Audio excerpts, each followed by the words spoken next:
Okay. Welcome, everybody. My Hi. name is Vicky, and I'm the first president of the League of Women Voters of Citrus County. We are honored tonight to have Diana Finegan from the Board of County Commissioners. We are having these evening meetings so that we can hopefully get people who are busy during the day to join us. So Diana Finegan began her term with the BOCC on November 22nd, 2022. She grew up in a Floral City trailer with little more than uh, with valuable life lessons. She learned to trust God, pinch pennies, work hard, and help others. After she graduated from New Testament Christian School, she was a teenager on a mission. She enrolled at Central Florida College and became the first in her family to attend college. Good for you. Thank you. Years later, she was the youngest person in the state to serve as executive director of a domestic violence center. As the Citrus County Abuse Shelter Association, CASA, she helped thousands of people work with local judges and law enforcement, developed a healthy relationship program for local schools, and spearheaded a successful campaign for a new shelter and outreach facility. After retiring from CASA in 2017, she worked alongside her husband, Steve, in their businesses.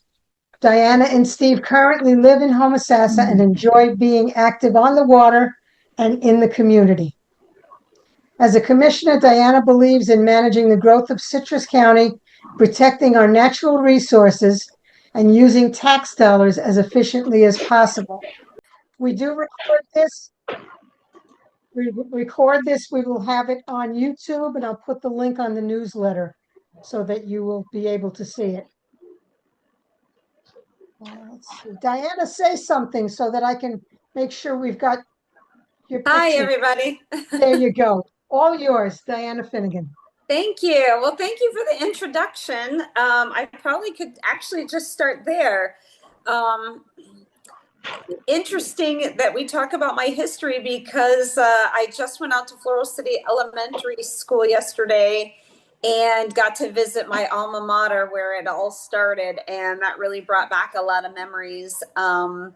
We were from a poor family. I grew up in the trailer in Floral City, as Vicky had stated, and going to that school, I had the opportunity to learn from teachers that were just filled with love and knowledge, and I'd like to think that's where I got a really good start of where I am today. Gave me a passion for education, and actually that's what my degree's in. I've always been a hard worker. My parents taught me that. We didn't have a lot, but we were taught to take care of everything that we did have and work hard for everything. That really carried over into my career at CASA. I was the youngest executive director in the state, and I still think I hold that title, that got to lead a domestic violence center. And I had two main goals. I wanted to make that center solvent. We had debt and we rented some property and we had a mortgage. And I wanted to build a bigger, safer shelter for women and children. And I accomplished those things plus many more. Started the programs in school, started programs with law enforcement, with DCF. Just really wanted to work hard for people in our community that couldn't speak up for themselves a lot. And I feel like I left a really great legacy here in Citrus County with that. And then, all of that hard work, I feel like I bring all of that to the county. I work hard for the constituents. The commissioner's job is not just what you see on Tuesdays at the VOCC meeting. We're busy every day, helping constituents with their needs, addressing the needs of the community. And I'll address some of those because Vicky highlighted some of them. Just some things that I ran on, right? One was looking out for our tax dollars. And I remember having a mail out that said managing your tax dollars with care. And I have done that. We have budget hearings. The last budget hearing that was for this budget, the final budget hearing, I found $5 million that was unspent. And I said to my board, listen, and I brought handouts. I gave them all these different handouts. This is how we could reduce the budget. And I said, I found $5 million that's unspent at this time. And I think that we should reduce the budget by that amount. And I'm going to show you what I believe, and made this whole presentation. That's what you have to learn about being one of five, though. If everybody doesn't agree with you, even what you're trying to do, you win some, you lose some. That one I actually lost. It was the final budget hearing, and each commissioner basically said it's too late. I don't want to disrespect any of them. I'm going to respectfully disagree, because I believe when we tell our constituents we have a preliminary budget hearing, a tentative budget hearing, and then there's a final budget hearing. And at the preliminaries, when I took office, it was just like, oh, we're setting the millage rate. We're not getting into the weeds. Just set the millage rate. We'll go over some more stuff at the next one. So, okay. Well, last year, I didn't even find that amount of money to the final budget hearing. And they all said, well, it's really too late for staff to go back. I don't want to believe that, because we're telling the citizens, come to all the budget hearings, make your voice be heard. And I found this at the last, and people should still have an opportunity at that budget hearing for the board to listen to their concerns and to take whatever they're saying into account. I am old school. I am old government. And I don't know how you all feel, but I go back to Floral City Elementary School, and what I was taught about government, and way back in the day, they had like Americanism versus communism in government classes. And I believe that I am a representative for the people, that the people are actually government, and they run their government by voting, by making their voices heard, by reaching out to their representatives. And I take that information and represent the body of the people. So I believe at every meeting that we have, no matter if it's the first or the last, that the people should be heard and represented. So the $5 million that I found, that wasn't at the end of the budget, it came back. We call it a true up. And it actually was $6 million. So it went to all good things, things in our capital improvements program, and we placed the money. So this year, so far, we've had the preliminary budget hearing. Well, I'll tell you, that happened on, I wrote it down, July 23rd, if you wanted to look at that or anything. And I came prepared. I had notes. I had actually, show you this budget book filled with notes and marks, and I had pages written down, and everywhere that I thought that a department had increased the budget substantially, or if they were asking for new employees, I requested the department heads to come up and justify that budget. And there were things that I needed to know and that we needed to lay out for the public. And it didn't mean that we were okay approving it, because I kept telling the board, I mean, they just let me go. I kind of ran it like for hours, and I thought, man, they're going to complain that I'm making this meeting last too long. And they didn't. And I said, this is informational. I don't know how you all are going to feel about this, but I have all these questions that I want answered. And I ran with it and just kept calling up people and answering the questions. So at the end of it, basically, I told them, so the staff had prepared a budget that did not raise the millage rate.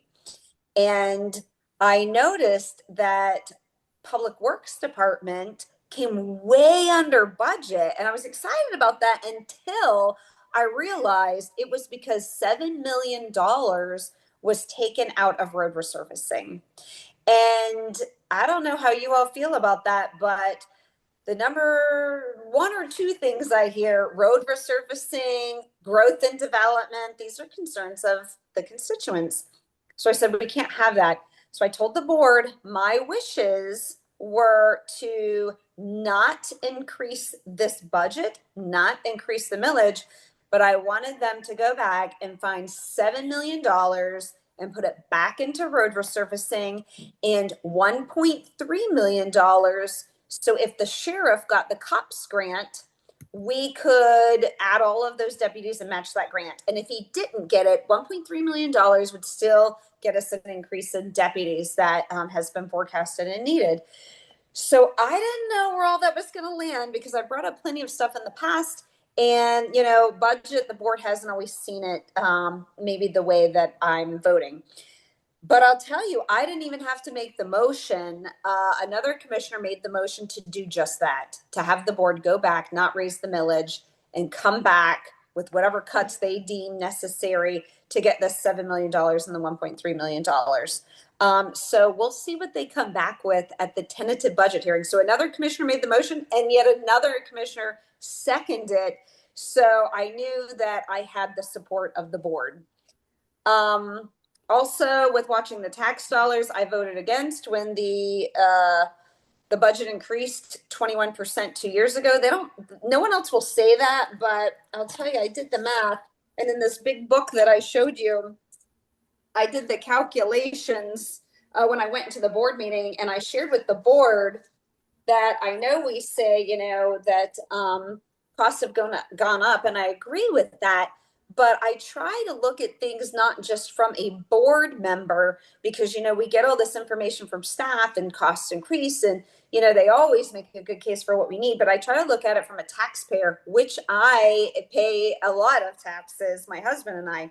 So from 2020 to the proposed budget of 2026, the increase in taxes, just the increase, not the actual amount, the increase was $64,071,666. So to the average taxpayer, I mean, they want to know you're getting over $64 million more since the beginning, since in the last 5 or 6 years. So what are we doing with this money? And I think that's a good question. And we need to be able to answer that. Department heads need to be able to justify that. And that's what I started with, so that everyone could justify their expenses. Now, everybody, and I was quoted in the paper that we are a little heavy in some areas.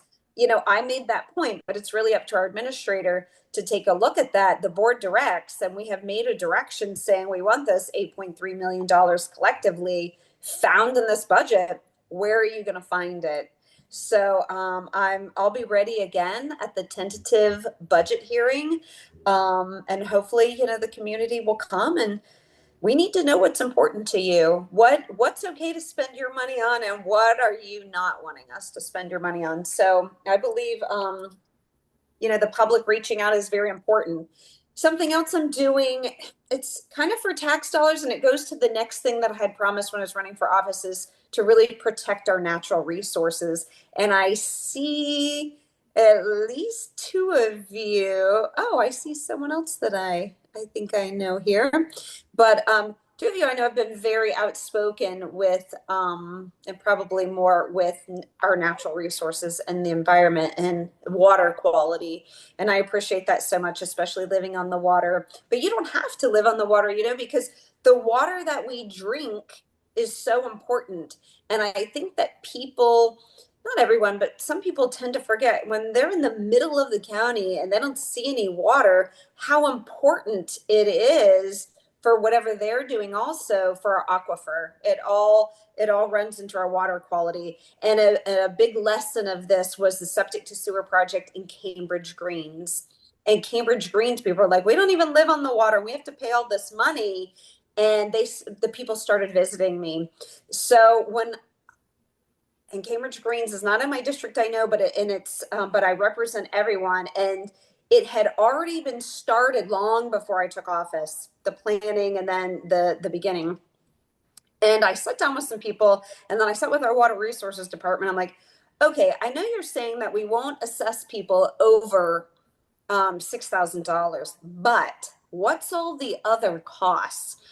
So I got all the costs together, that the matching for the grant, and then the connection fees, and then taking out the septic tank and hooking up the plumbing and the permits. And I took that to the board, and I realized that a homeowner that we come in and say, hey, this is a good project, which don't get me wrong, it's great. We need this for our environment, right? We can't have old septic tanks leaching into our aquifers and then into our natural resources.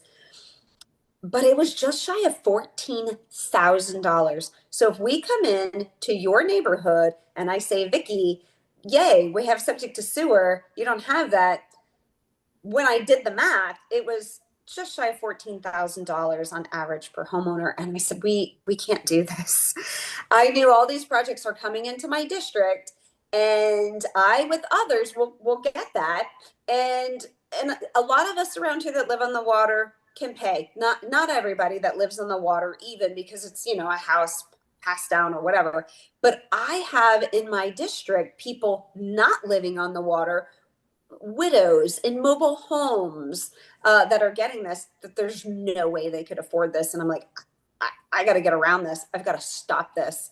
So I went to the board with my concerns and I said, I want to work with our water resources director. We have some ideas. And they gave the blessing. I also wanted us to start taking those permit fees down. I knew I couldn't waive them, which was only saving, maybe $50 here, very minimal, but that was a start of my commitment to trying to help people. And we put those down to $1 because we couldn't waive them if it relates to septic to sewer projects. So now I'm getting new figures in, and they're saying because plumbing costs have went up, now the costs are per homeowner with those rates were probably more like $16,000 plus for the homeowner. So basically I went to the water resources director, and we had money. We have a lot of septic sewer projects coming up, and in Homosassa we have north, east, west, and phase 5. Phase 5 had some funding. East and West, I'm really worried about some old Homosassa homes, that this would really impact them and hurt them. And so what I told him, I said, we have to get with DEP. We have to switch some of the money in North. We're not ready for that yet, and start putting it in these projects. And then I found out that connection fees, if we could work with housing for people that have low incomes, maybe we could help them. So I'm still working on it. We don't have it all worked out, but we're getting a letter from our state rep that's giving the blessing for DEP to move that money. And that's going to bring those costs down considerably in the future. I still don't know how the fees are all coming out, but I am working feverishly. Actually, I was working on it today, even to try to get the cost down for the homeowners, because what we don't want, and which was starting to happen in Cambridge Greens, because people think Citrus Hills, they can all afford it. But some people bought their houses a long time ago, and they don't have a high mortgage, and they're retired, and they're on fixed incomes, and it's starting to hurt people. When we come in with septic to sewer, I want us to have it all figured out, and where you're going, please, please, please pick my neighborhood next. Not, oh my gosh, I don't want to lose my home over this project. I believe in it, but I can't afford it. So I'm very passionate about that. I'm passionate about any uses that we could do for reclaimed water. We got $4 million from the state, and I think some other money added to that for Homosassa, to take the golf courses off of our clean water, off of the water that's coming out of our aquifer, and working so they can use reclaimed water. So it's very important. The less water, fresh water we can be drawing out of the ground when not necessary, I believe that's what we should be doing. Honestly, not only for Citrus County, all over the state of Florida. I think that everyone in the state of Florida should start really trying to protect their water supply. Let me just look at my notes, see if I'm forgetting anything. I wanted to touch on managing growth. And we just passed, or the board, the ordinance hasn't been created yet, but the board just gave their blessing for our attorney to work on a stronger fertilizer ordinance also. And I see some hands clapping. Okay, so you're happy about that. And I'll be honest with you, as a person, I saw that and I agreed with it. But as a commissioner at first, I'm like, well, wait, how are we going to enforce it? This is going to be difficult. And I came around the more research I did, and I even said it at the last board meeting. I understand that enforcement may be difficult or not possible, But when someone's looking up a Citrus County ordinance and wanting to know what our rules are about fertilization, and we address this with businesses that will abide by it, it's a great guideline. And if we can't enforce every infraction, we're still making a big difference in telling people how to protect our resources. So I think we're a step in the right direction. I see in the chat somebody's telling me a lot. See today's editorial. I have not looked at it. I had a chaired a VAB meeting this morning and haven't stopped since, so I haven't had a chance to look. Even the potential Pine Ridge level, why not sewer? I don't know what that means. Even the potential Pine Ridge. Are they talking about the golf course? We'll address that later. Oh, the Pine Ridge development. Help me out, Peg. Are you asking about the golf courses or why there's not sewer into Pine Ridge yet? And if that's the question, I can answer that. So the state gives our water resources director BMAP plans, and the Department of Water Resources and the engineer, well, county engineers actually, our county engineers actually are director of water resources, which is great. They have identified certain projects to start those BMAP plans. So those are starting first. Now, new developments, obviously we're trying to get them connected to sewer. Did I answer that for you? Okay. Why not? Why not what? Well, why build another 100 homes that are on septic? Why? Rotor surfacing, can we get there from here? So the county has a vast array of lines, and I guess it depends on where they are and who can start hooking in.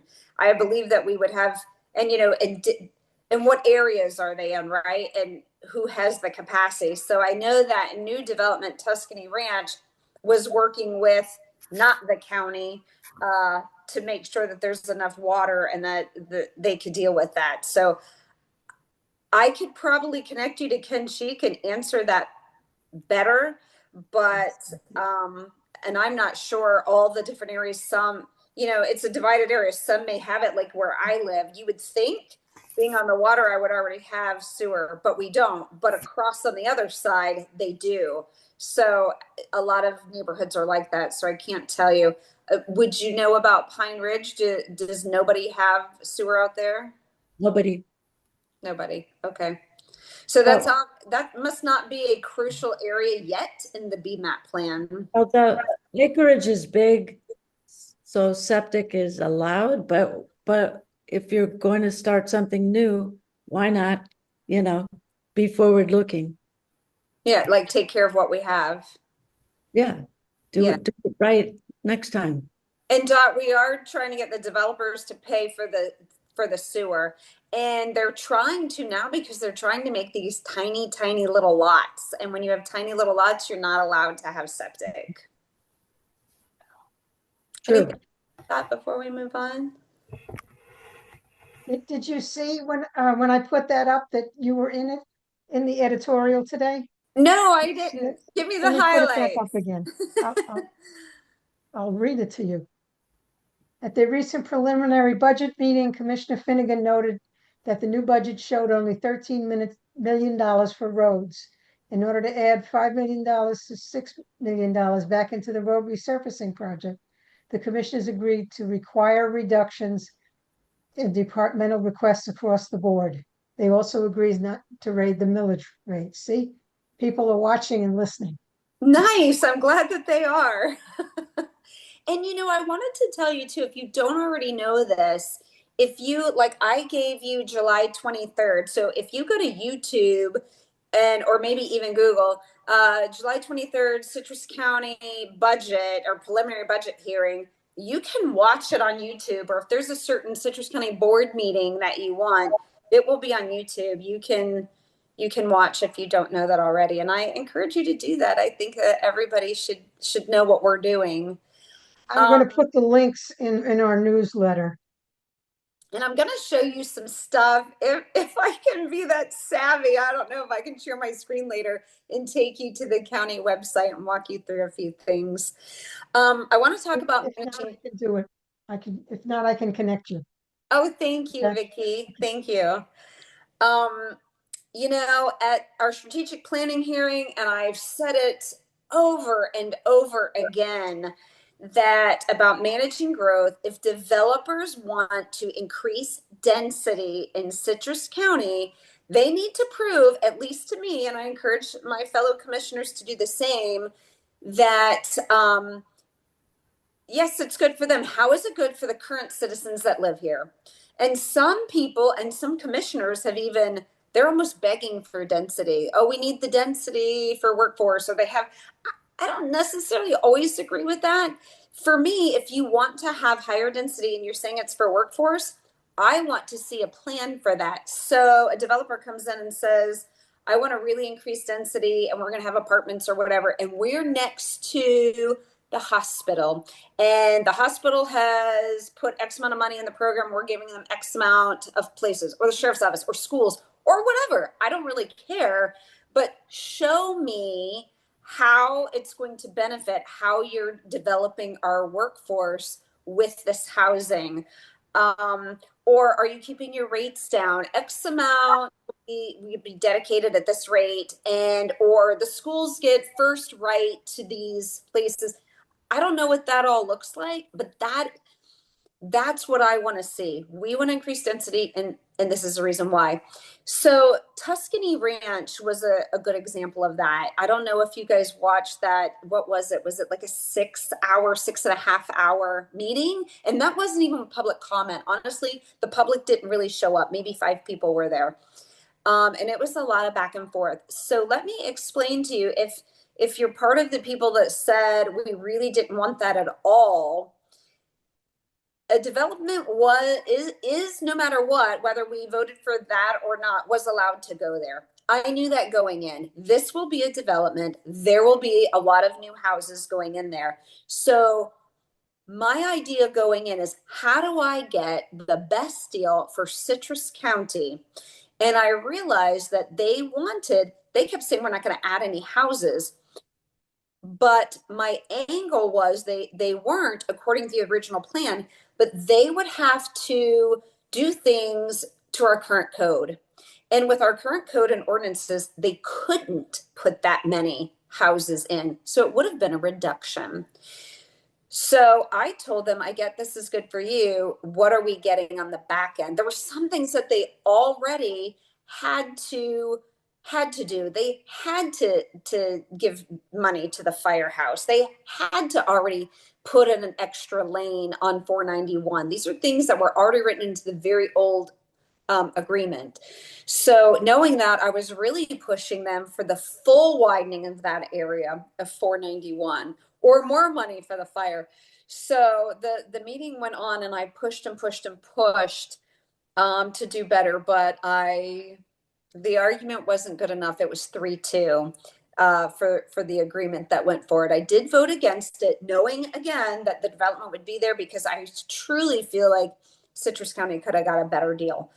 So that's how I'm going to approach every single development that's asking for something of Citrus County, especially density, because the way I look at it, increasing density affects all of you, right? It's more people than that was expected on your roads, more people than expected tapping into our water supply, more people than expected just using our resources.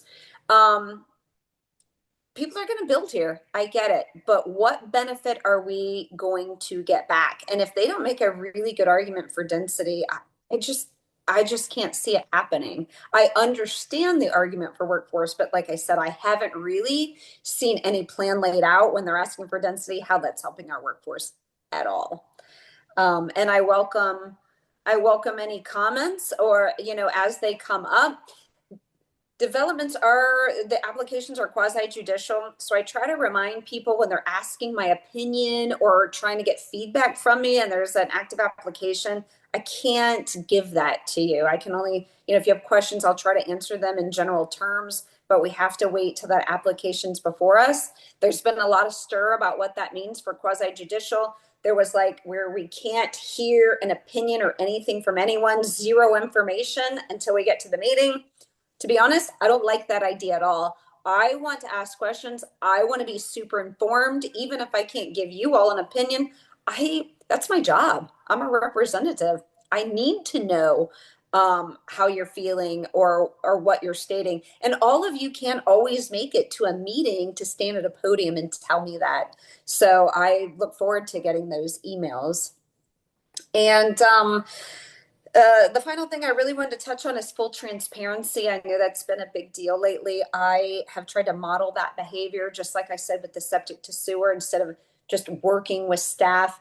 I'm also very passionate about a sports complex. It started with just trying to find fields for our kids. I actually made a call and said, do we have any, I don't care if it's behind a parking lot, grass, like just grass behind our buildings. Can we put these poor kids somewhere? They're in sports, they need to practice.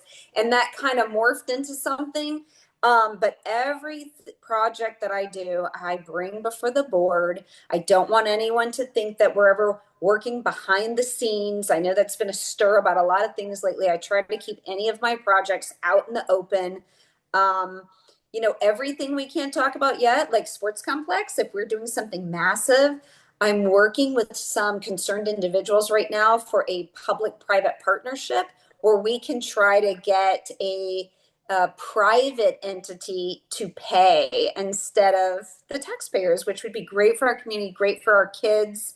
Of course, the county, may help out with that, but it's in its infancy stages. But I do believe in full transparency. I just brought up 2 ordinances to the board that was passed unanimously for lobbyists, where someone can't lobby their own government according to state constitution. We shouldn't be doing that now for 6 years. And then everyone has to register. A lobbyist has to register. Who are you meeting with and what are you talking about?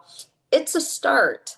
I think we all have to do our part in transparency. And I'm definitely trying to model appropriate behavior.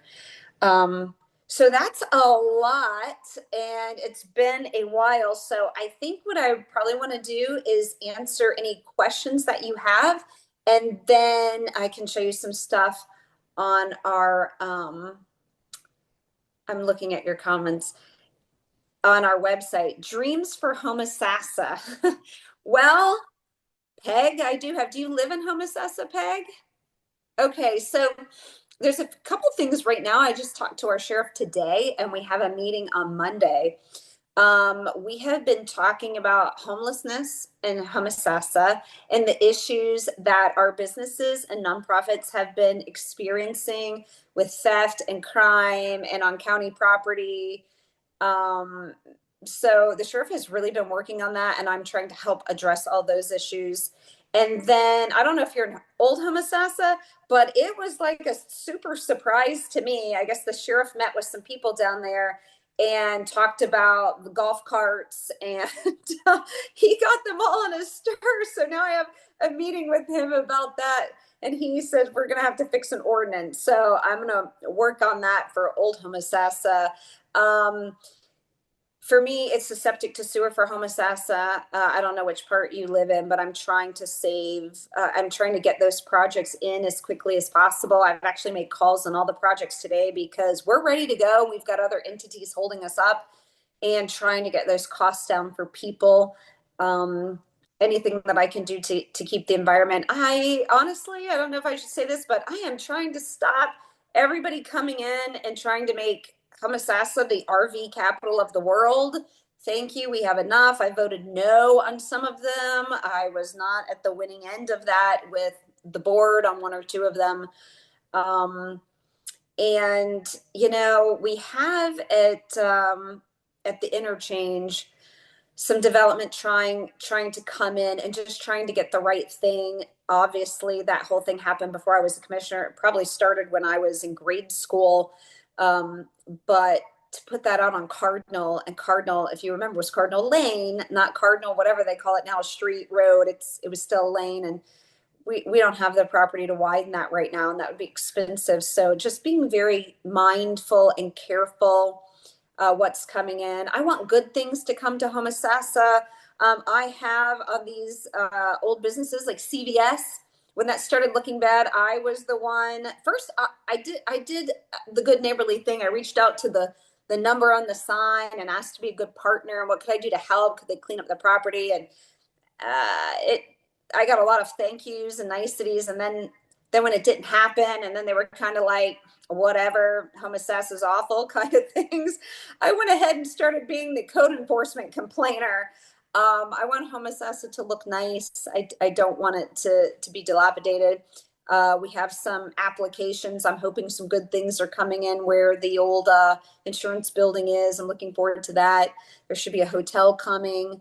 I think if we get some nicer things, I like the idea instead of, on all new property, taking some of our old buildings and making them new again. It doesn't really create a new impact, but we certainly can clean this place up. I tried to get, some old signs taken down. We're going to get some, I didn't even talk about Beautify Citrus. That was one of the first things when I was elected, trying to get some nicer signs. We're going to get some wildflowers in the area. We have to wait till fall, but we're working with FDOT, not in Homosassa.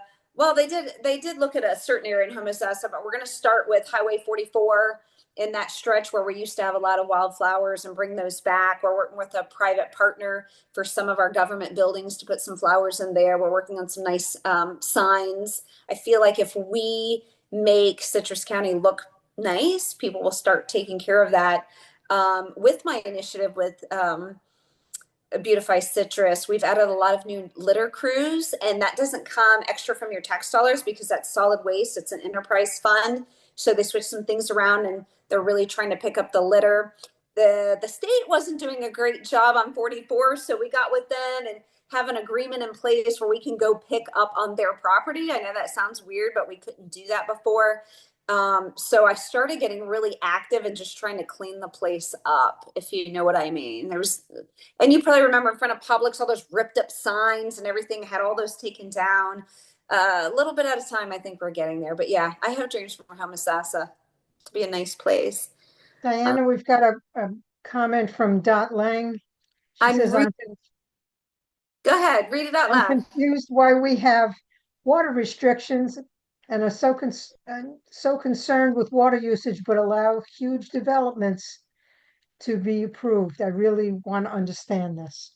I really wanted to understand that too, and I've had to have Ken Cheek tell me a few times, but if I can put it simply, so we have to obey state rules, right? So we have Swift Mud, our water management district, and they say people using our water, Citrus County water, can only use so much. And they don't base this on Citrus County, they base it on this huge swath of an area. And I think it goes all the way down to Sarasota. So think about Sarasota and think about how dense it is and how much water they use. So we have to pretty much go by their restrictions, right? So they can't just tell people like that are on, Citrus County's water supply. So they make it for everybody, right? Swift Mud is only saying Citrus County, the people you send water to. So like Sugar Mill Woods and places like that, wherever Citrus County has the water. They manage it. So we have to go by that. So they say, oh, but you have plenty of water, so you can put in more houses, you can put in more development. But because of this huge area in the state of Florida, and we go by this huge, densely populated area, that floats to us. Does that make sense? I mean, it doesn't, but government doesn't always make sense. I'm looking at Dr. BJ Ezel. People that are unsheltered. Oh, I can read it. People that are unsheltered or homeless in other areas of the county, not just Homosassa. How's the overall assessment/evaluation, formal or informal, going? Has a task force been formed since the workshop last month or the month before? I don't know about a task force, but I will tell you, I used to sit on the board of Mid-Florida Homeless Coalition when I actually ran a shelter. And they do a cold weather like point in time survey every year, and it's usually in January. Is it 21st or 22nd? Where whatever they deem like the coldest day of the year, and they do this point in time survey, and they get these homeless counts. They also have, it's hard with homeless counts, and that's why when we had that homeless, if you watch that, I was really drilling down on the numbers, because they'll have homeless counts and they'll seem very, very high, but it's people doubled up, like couch surfing, or if I didn't have my home and I was staying with my neighbor, they would say I was homeless. So, and then there's this point in time survey that it should be people living outside, but I know that it's not, because I ran a shelter and we would have to submit all of our numbers and shelters for point in time survey also. So, so the numbers are a little fluid. You know, there's a lot of differing opinions on that. There's a big push, for adding a lot more shelters, like tents came up. I don't know where there was a certain nonprofit doing that, but when I met with her, again, I ran a shelter, and I know the questions to ask, and I was asking for the sake of the community. Well, what, how many? And well, 100. Where did you get that number? I don't think you're going to fill 100. And she told me that, because I said, there's beds available at the path, at the sanctuary. We have beds. A lot of these people don't want to come into shelter. And I know there's other people that think that's cruel of me saying that, like, nobody wants to be out there, but let me please tell you from experience, anybody that doesn't want to be out there, we do have shelter space available for them. And let me tell you, Michelle Alford, that works for the county, is phenomenal. I mean, known throughout the state, and her ability to get people housed. United Way doing a phenomenal job. Do some people not fit into that? When I was at Mid Florida Homeless Coalition, the biggest thing was we did not have sheltering for families. So if a family came in, it was like men and women were separated, kids were kind of usually with the mom, and it wasn't a good thing. But since that time, the path has fixed that. They have a whole plethora of rooms just for families, so they are addressing that. And going back to the conversation I had with her, so I said, I don't think everyone's coming in. And when I told her there are beds available, she said she believed if beds were available, that entity was doing something wrong. And I said, I don't believe that that's true, that some people just don't want to abide by certain rules or come in for those regulations. And she said that she would never, ever have an empty spot, because what would she tell her donors? And she would always have a waiting list. And I said, well, what are you doing with all these people waiting? And she said, don't worry, I wouldn't let them stay out in front of the camp. They would just go stay in the woods. I said, that's the problem we're having now. So my fear was bringing in many, many more people and then creating these waiting lists. I'm definitely open to, if we needed more shelter beds, whatever we could do. If we are really missing the mark and not sheltering people that are working and that really want some shelter, I would do anything in my power to fix that. But the calls that I'm getting, just to be real, and these are more homeless up. I don't know what other commissioners are getting, because there's an issue around here. It's usually from businesses. It's usually theft and crime. Just talked to a lady yesterday, not 2 days ago, and was explaining about the crime that was committed. And when theft was happening, and they're like, hey, you're stealing, you can't do this. He got mad. He exposed himself in front of a 12-year-old and urinated all over their front door, hiding drugs at the old CVS. So going into Family Dollar in the last hour and taking whatever they want, because who's going to stop them? These are the issues that I'm addressing. Sugar Mill Woods people telling me these people don't want in. They're just, it's crime and mayhem. So I understand. Again, I ran a shelter. I devoted my young life until 2017 helping people, sheltering people, being a voice for people. Me going against any way that we're trying to solve homelessness definitely isn't to prevent help for people in need. It is to protect our current citizens. there's a way if we need to open up more shelters, I think that we can do that without creating a huge problem. I actually talked to the sheriff today and asked him his opinion. I said, "Hey, when we talked before, you were not for this," and he said, "No, I think that we're going to create a bigger problem, especially for law enforcement." So he's looking into that also, as I am. Um, And Peg says rehousing, not just shelter. and that was the point I brought up. If you're bringing more and more people, if you build it, it is true. If you build it, they will come. Where are we going to rehouse them all? Um, and it would really need to be in an area that they can basically walk to gainful employment, or some way of get to employment. Thank you, doctor, for volunteering to be part of a work group. Yes. It comes from the City of Hope tailored to Citrus County.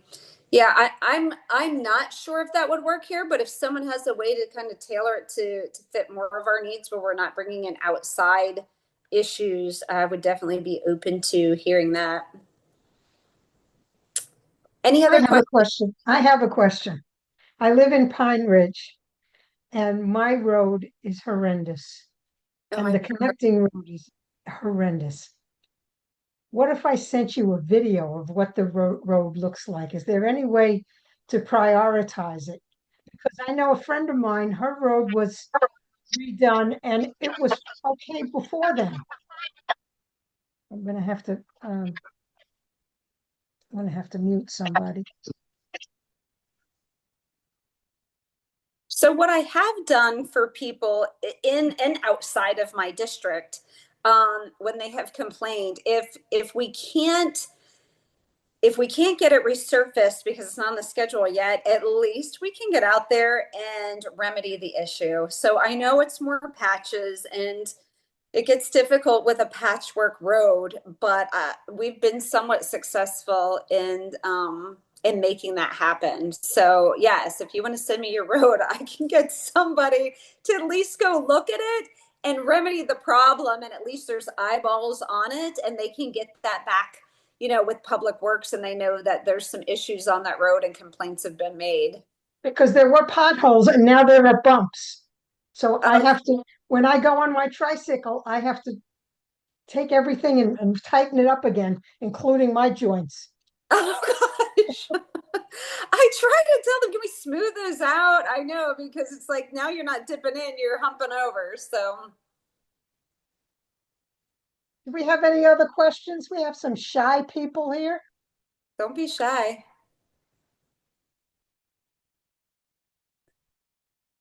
Diana, it's Maxine Connor. I just want to thank you for your advocacy for the fertilizer ordinance. That is a huge, huge accomplishment, and we really appreciate your support. I mean, we've been trying to work on this for a long time, and I was in tears of joy at the last BOCC meeting when so many wonderful people came forward advocating for it, and the commission was just so responsive. Thank you so much.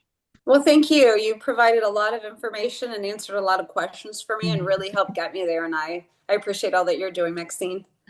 Thank you. Any other questions?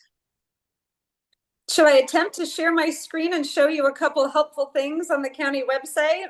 Go for it. Okay, Commissioner bear with Finegan, me. Commissioner Finegan, before you go, and you can do this after you show us what's coming up next, but uh, I and other people that I've talked to, they're interested in any impact that any executive orders out of Tallahassee or Washington that might be affecting your your staffing, your operations, these budget audits. Has Citrus County been affected at all in any way yet? We haven't had a budget audit, although the county gleefully submitted the budget and everything that was asked of us. So, but we haven't heard word anyone's coming here. The only thing I would say that affects, I don't know of anything at a federal level. You know, a state level kind of takes, puts mandates on us. They're unfunded and we have to fund them. And that obviously affects your tax dollars and takes some power away at times for us to, um, be able to do the things we do. Citrus County is not Miami. It's not Jacksonville. It's not, you know, we're Citrus County. We have different needs here. So I know some of those things have impacted the way we do business. The biggest thing on the horizon, there's all throughout the state of Florida, is the elimination of your property taxes or elimination of property taxes for under $500,000.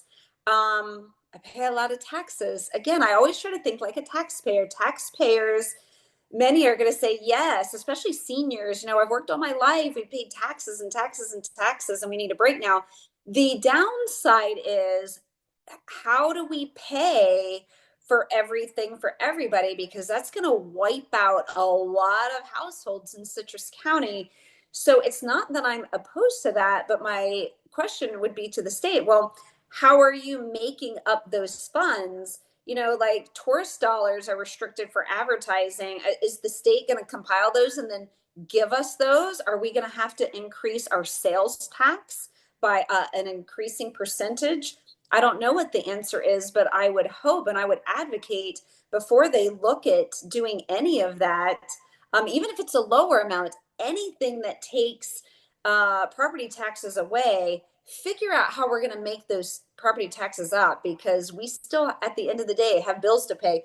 You see, and thank you for showing the editorial, how hard we're working on just trying to work within our current parameters with increasing costs to try not to increase your costs. How do we do that if a huge faction of people aren't paying taxes anymore? That would be pretty difficult. Thank you. I know you'll keep us posted, and thank you for having this tonight. I just want to mention my thanks to Chief Stevens for the article regarding the potential to have your home insurance lowered because now we have a better rating.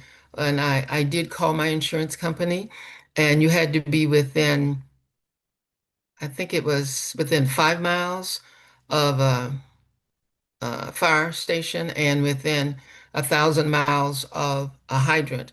And they were so funny. They came back to me and they said, you're within 1.5 miles and you are 5 feet from a hydrant. So they're working on that. And when those kinds of things come up, besides all the grief that you guys as commissioners get, we do, or at least I do, respect the position and the things that you guys try to do. It's hard out there, and we know it is. So stick to your guns on the things that we continue to talk about and keep us posted. And thank you, ma'am. I think I have remember seeing you at a couple meetings and some of you, and I always appreciate when you come. Each one of you represent the Women League of Voters well, in my opinion. You're always well spoken, and I feel like most of the time I agree with you. But even if we're on the opposite sides, I value what you have to say so much. So please keep interested and keep your opinions coming. Okay, so the things, if you're interested, if you're already well versed with our website, I would hate to waste anyone's time, but I want to show you how to check on current county projects, and then how to check to see road resurfacing when your road is going to be resurfaced. Do you all want to see some of these things? Yes, Yes. please. Okay, let's see. If I just get disconnected, I'll come back. I don't think I will. Let's see, I'm going to share my screen. Let's see.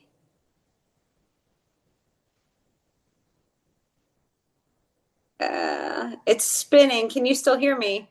Yes. Okay. Do you see anything on my end? No. Okay, I'm going to hit stop. Okay. Can you still hear me? Yes. Yes. Okay, that is not working. Okay, shall we go to Plan B? I can share. And Yes, I use the practiced, but expression, you not can in a tell me real where to way. go. Okay, yeah, this will work better, Vicky. Thank you. I need a young girl like you to help me through. Oh, thank you. Okay, let's go to our home page. And you can actually, well, you can do it two ways, but see this bar, the white bar at the bottom? You can scroll through that. Go on the arrow to the left, the little tiny arrow. Keep going. It should have our, someone probably is just messing with. Keep going, keep going. There we Road go. projects? Keep going over a little bit more. Keep going. Project updates. And scroll down. So you can click on above Veronica. And if you ever need Veronica, she is wonderful, by the way. She's a good resource. So scroll back up. You can look at that, but strategic planning dashboard, if you click on that and scroll down, you can see what is in our strategic plan and where we are with these goals. So if you want to know about a project, you see there's some targets for action. That's 2025, there's 24, they'll have 26 down there, and you can click on any of those. And if you don't, if you keep scrolling, you'll just see them anyway, and it will tell you where we are. So if anything interests you, Just, let's yeah, see. click on any one of them. Beautify Citrus, there we go. It'll show you a little bit about where we are and the time length. I know people always have questions about what's going on with whatever. Not that I don't want to hear from you. Still reach out with any questions. But if you want to dig around in there a little bit and look at some things, it's a good resource. Oh, the boat ramp. Yeah, the boat ramp was not funded in the way they thought. So I think it's probably going to come back to us in a smaller, with it just being smaller, which it's completely doable. We could do a smaller one. If you go up to departments, and then if you go to Public Works, it's the third column. Click on that. Uh-huh. And then where did it go? Maybe I know you're faster than me. I think on the left, see if road maintenance. Nope. I don't think that's it. No? Yeah, but you can report a problem. And then click on road network pavement management. You see that line, the third blue line to your right. There you go. Above, there you go. That's going to give you the costs Oh, of what it needs. So the milling and resurfacing is actually the cheapest. That's if we get to it in time. If it's really, really bad, or if it's a certain type of soil, we might have to do open grade. But there's a couple places that have been so terrible and almost destroyed that we have to tear it all up and redo it. And that's full depth reclamation. That is what we're going to try to avoid doing. If you scroll down, you'll see view map of county pavement conditions. That's how your road is rated. So Vicki, I know you mentioned your road. You could look there and find your road and see what your current rating is.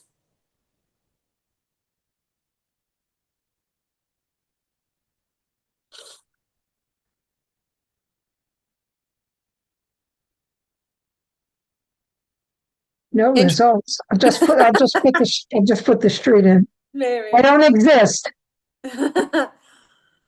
I guess I haven't played with this enough. I'll let you play with that later. I see them all lit up. Okay. Yeah, I'll go back to it, definitely. And then there is a list. We get out of here. I can get out of here. It's probably easier to go back to that first bar that we were on the homepage.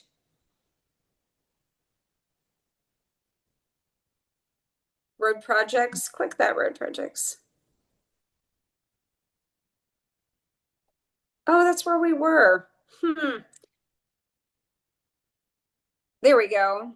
See, road resurfacing projects for 24 and 25, you can see which roads are going to be paved. So that's District 1. That's probably going to be a lot of Crystal River. Pine Ridge, some of you live in. Pine Ridge is going to be District 2 right there is my district, Homosassa. District 3 is going to be Pine Ridge, Citrus Springs. I see Paiute Drive, Mustang Boulevard. I see that's where they in between. Yeah, those I see a lot of Pine Ridge roads on there. Elkham. Doesn't have. Okay, and then we've got District 4. District 4 is going to be parts of Inverness and Floral City. And District 5 will be parts of Inverness, Hernando, some Citrus Hills. Okay. And if you're curious about the growth that's happening in Citrus County, go back to departments. Go to,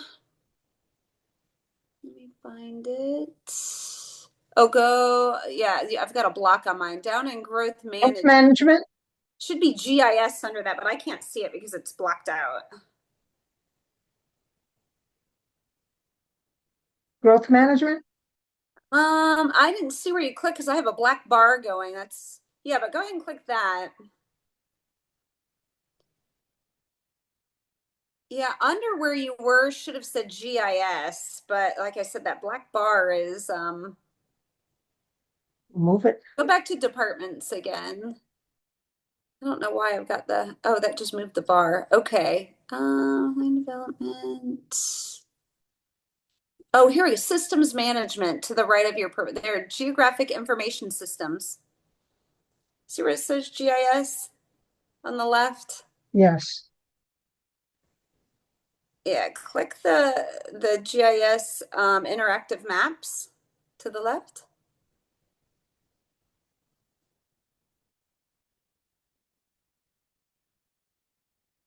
I think y'all are going to love this. Okay. Hey. Okay. There we go. So you can see all kinds of things on this, like boat ramps, parks. You can see your commissioner districts. If you scroll down one more, you should see the growing citrus. That'll show you hot spots of what's growing, and you can click on areas and it'll tell you what's there. Also, back on maps, the one to the right showed you like the pavement conditions also, and maybe that would be an easier way to spell out those roads. Citrus County has been discovered. Oh no. Yeah, yes, it has.